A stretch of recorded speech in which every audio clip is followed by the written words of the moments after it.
Si tu penses que ta vie est compliquée, regarde cette vidéo jusqu'au bout et tu verras qu'au final ta vie est pas si mal que ça.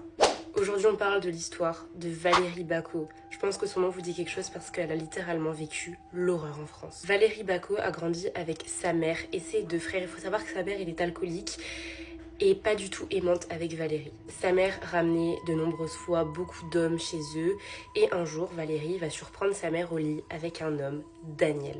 Bien évidemment, Valérie se fait frapper parce que bon, elle a quand même surpris sa mère au lit alors que la pauvre, elle avait vraiment 5 ans. Genre, elle était toute petite. Au fur et à mesure du temps, Daniel vient de plus en plus souvent à la maison et très rapidement, en fait, ça va devenir son beau-père. Et en fait, Valérie, c'est un peu la chouchoute de Daniel. C'est-à-dire que bon, il va pas la frapper, mais il va la violer. Voilà, il va souvent la regarder sous la douche. Et c'est comme ça que l'emprise de Daniel commence sur Valérie. Je vous l'ai dit, il va la violer de très nombreuses reprises. Il a commencé quand elle était toute petite, quand elle avait 12 ans. Et à l'âge de ses 17 ans, Valérie tombe enceinte. Et là, quelle est la réaction de sa mère? Sa mère est super contente en fait. C'est génial, Valérie est enceinte, mais quelle belle nouvelle. Du coup, sa mère prépare la valise de Valérie et Valérie va vivre avec son beau-père Daniel dans une maison. En fait, tout est hyper glauque dans cette histoire, c'est horrible. Vous l'aurez compris, Daniel est passé de beau-père de Valérie à littéralement père de ses enfants. Voilà, c'est un truc de fou.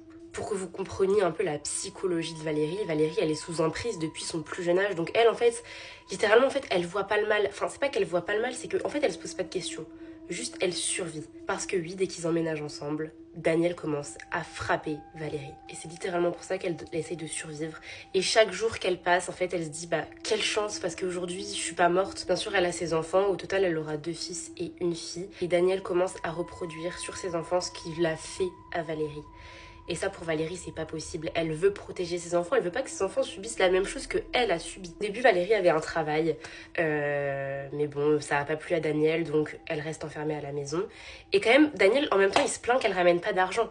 Mais comment tu veux qu'elle ramène de l'argent si tu veux pas qu'elle travaille? Enfin bref. Daniel a la merveilleuse idée, du coup, de l'obliger à faire la prostituée. Comme ça, quel plaisir, il pourra se rincer l'œil. Et en plus, elle ramènera pas mal d'argent à la maison. Bien sûr, au début, Valérie veut pas.